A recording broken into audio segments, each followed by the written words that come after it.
Hi, this is Mike Crow, and I run a home inspection business. In fact, I've run a couple of home inspection businesses. The true joy for me, though, has been helping literally thousands of home inspectors build really solid home inspection businesses as well. We can help a single-man operation be able to do over $300,000 a year, maybe all the way up to $400,000 a year as a single inspector operation. Even better for me is the 80-plus companies that we have helped be able to build million-dollar home inspection businesses. I would like to help you be able to do the same thing. Welcome back to the Home Inspector Marketing Secrets Podcast. In this episode, we're bringing you part one of Mike Crow's keynote from Mission 25. It's honest, personal, and packed with stories and lessons about what it really takes to grow a successful business without getting stuck in excuses. If you've ever felt held back or unsure about your next step, this one's for you. Beware the 95%. There may even be one or two in this room. People that will tell you why you can't do something. It costs too much. It takes too much time. Okay? And here's the problem is, everything they tell you has a kernel of truth in it.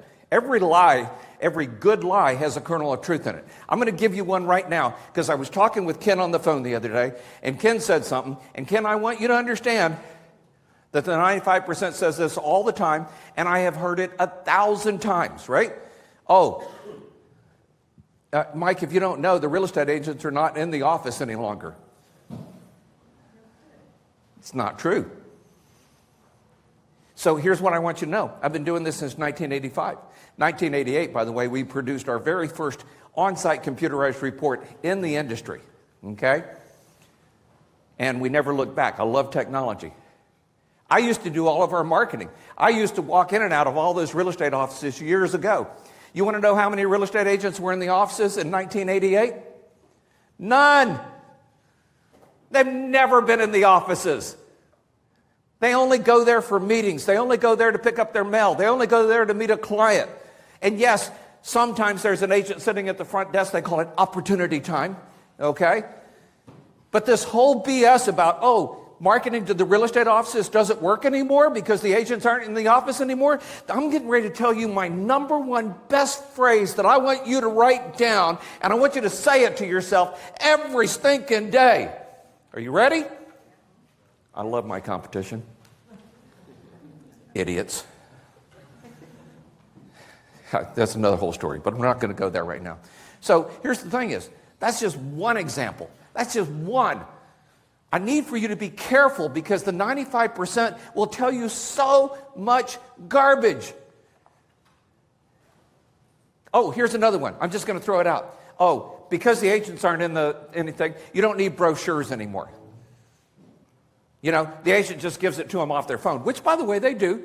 But agents are not home inspectors. They like handing their client business cards, and they like handing their clients even more a brochure. And they love handing their client a brochure and a rack card that says free inspection at the top of it. And it has a coupon in it because it makes them look good. So don't let people tell you, and I need to say this very clearly, at some point somebody's going to tell you, hey, Ken, you just need to know, I hear what Mike's teaching, and you know, that probably worked good in the 80s, maybe even 2000, 2010 even. You know, but since the pandemic, agents aren't in the office anymore. They all work from home. They always worked from home, just so you know. And here's what I want you to say. Thanks for sharing. And let them go. You cannot fix a 95%er. Now, if you really love that person, bring them here. I'll beat them over the head with a 2x4. Or they'll leave. Because I'm not going to put up with bad information. Just not going to happen. But there's so many examples. I could go through 20 examples of bad information that you've been told. Okay? And I just don't want to see you fall into that trap. So, here's one of the things. I normally go see my dad every day, and so I haven't been to church in the building for like 8 months. And I drive an hour to go see my dad. Thank God we have like Facebook Live now, right? So I turn the church on, and yes, I'm driving, and I watch it on the way to go see my dad. Now, cars nowadays damn near drive themselves anyway, right? So I just turn it on and say, follow that car, and I really just listen. I don't like stare at the phone, but that's kind of a cool thing. But this Sunday, because I was coming here, and I told my dad and his wife that I went to church yesterday. You know what they talked about? Which just blew my mind, was standing firm inside a world that wants you to think it doesn't matter anymore. And I went, wow, that's exactly what I'm trying to do. And so standing firm means withstanding the opposition. You're going to have opposition. You're going to have people that tell you things aren't real. But they are. They're going to tell you things are real that aren't.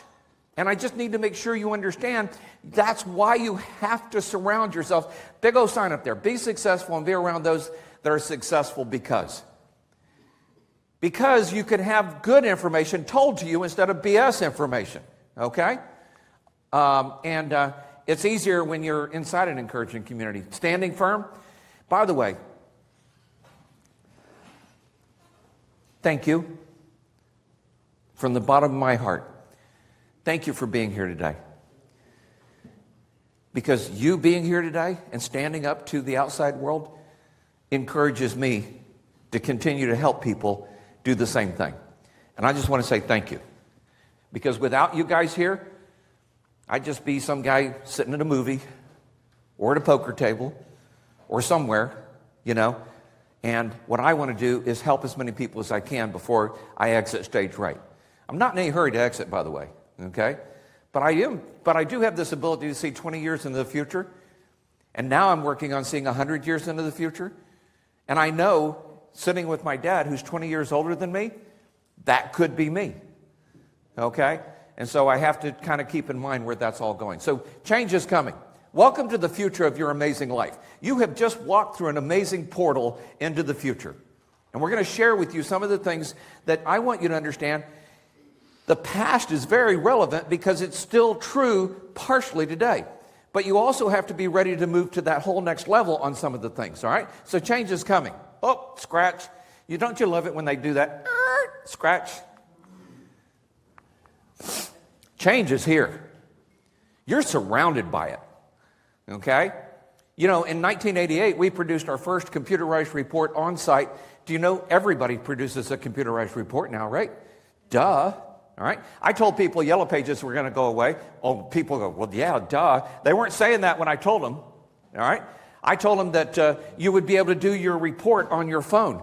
Yeah, sure, Mike. Okay. But now they do it all the time, right? As you move forward with me, I'm going to start filling you in on other things that are coming. In 5 years, we'll still have someone in the office, but AI will be answering our phones for us. And I've already found some companies that are already starting it. Do they have it done yet? Is it perfect? No, it's not. But those people that I have in the office now will be able to go do marketing because I don't have to worry about them answering the phone. When I told this to my office manager freaked out. Oh my God, my job's gone. No. Okay? You're going to be in charge of the marketing, all right? Everybody that's sitting there having to answer phones, I have 4 of them, now will be able to help me do marketing, okay? So it's kind of a cool thing. Change is here, all right? So if things are going to change, we must change. If things are going to change, we must change. That's one of the biggest things I want to make sure you understand. What in your world right now is stopping you from accomplishing your goals? I'll tell you the number one thing. It's probably your environment. You're probably sitting next to a 95%er, not here, but in your world, at an inspector meeting, you're probably sitting next to a 95%er that's going, oh yeah, the agents aren't in the office anymore. That doesn't work anymore. I love those guys. I love my competition. All right? And by the way, I used to be chairman of our local association for 2 years. I was president of our state association. I was also on the Texas Real Estate Commission Inspector Advisory Board for 6 years. I've done a lot and had a lot of fun. And what I realized over all that time period is that some people just will not change, okay? That's okay. So here's the big thing is What are you going to focus on? Are you focused on looking for someone to hold you accountable? Here's something I changed recently. I hate accountability. I absolutely just despise it. You will not hold me accountable because I hold myself accountable. However, here's what I also found out. The world is not me, and I am not the world. And so one of the things that we're getting ready to do is hire an accountability coach for our coaching program. Someone that once a month you'll be able to call into. They'll talk with you, you'll talk with them, probably as a group, just so you know. And they're going to be here speaking over the next 3 days. And I have to tell you, I heard this person talk, and then I went up and I said, I loved your talk. I said, what do you do? She goes, I'm an accountability coach. And I just like shriveled, okay? Because I've been teaching for years, accountability is not necessary. See, Krista, I didn't say it. Here's the thing is, accountability, I was held accountable by my dad. Krista and Jonathan are held accountable by me some. Accountability is real. And I made a shift on that, okay? All right. So accountability is here. And it's going to be part of our community in the future. It will not be me because you don't want me to hold you accountable. Just ask Krista and Jonathan and Alex and all the rest of the family, okay? So Jonathan one day, no, maybe it was Alex. Son, you need to mow the yard, okay? Well, Dad, I'm watching this show, and you have to understand back then shows, weren't like available all the time. You could record some of them. And he said, if let me watch the show and then I'll go mow the yard. I said, it's going to rain later. It might be raining. And he goes, it's okay. I promise you I will get the yard mowed. So he watched the show. Great. Time to mow the yard. But it's raining. Not my problem. That's my accountability level, okay? So you don't want me to hold you accountable. That's why I found somebody that's nicer, sweeter, kinder, gentler, cuter than me, okay, to do that. So change is here. Accountability is here.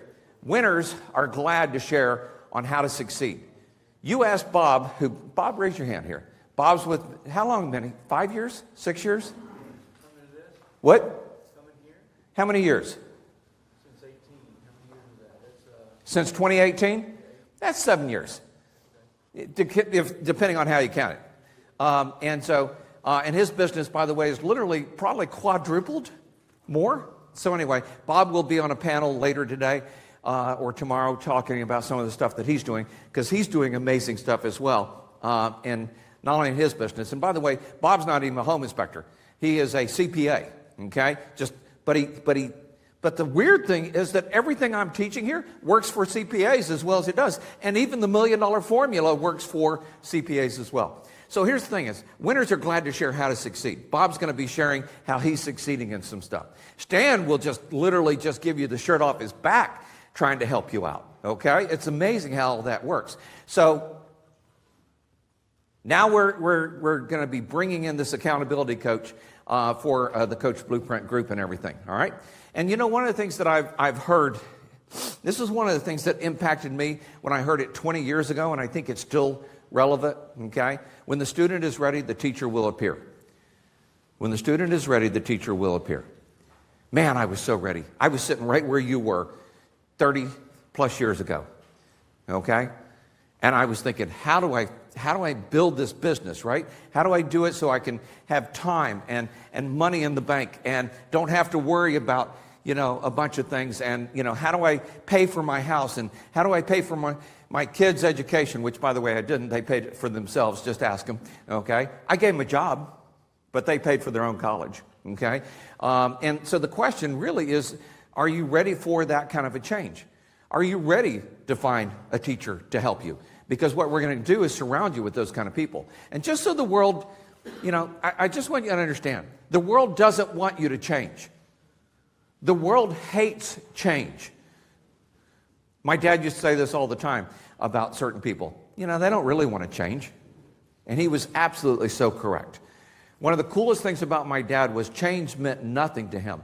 Oh, yeah, let's try that. Oh, let's try this. My dad one time, when we were putting our first computer into a van, did something that I never would have ever thought of, right? So we built a desk in the van, and the desk was kind of moving around. And my dad went to the outside of the van and took a drill and drilled right through the outside of the van into the desk and bolted it to the side. And I went, "You can do that?" Okay? It blew my mind, all right? Most people would tell you, you can't put a hole in a vehicle, right? My dad didn't care, just another piece of metal. And you know what? We set it up. Hopefully, you're going to be part of a community that does go through all that, all right? So change is here. Are you focused or looking for someone to help hold you accountable? Here's the million-dollar question, right? Do you want more money in your wallet, or do you want more money in the bank? Thank you. James knows this answer, okay? He just came from where I spoke in Houston recently. So you want both. The world is designed to make you weak. The world is designed to try to make you make choices that don't make any sense whatsoever, okay? And we're gonna eat some of that up, all right? So beware the 95%. Be careful of those that want you to make excuses and want to hand you excuses. Oh, you know what? Your car didn't start, so it's okay. Oh, you had a flat tire. Oh, I get it. Oh, your kid's sick. Oh, I understand. Oh, your dog is diabetic and you have to stay home and give him shots. I understand. All of that's true. I have heard all of that and so much more I can't begin to tell you. But as soon as you start using it for not showing up and not playing big and not being part of your amazing future, it makes me sad. Actually breaks my heart a little bit, because I can only help people that will change and help themselves. And if you're willing to let the world hand you excuses, then man, they will sit you on a shelf and let you rot there. Okay? And I'm not going to be that person. And I'm not going to sit around that person.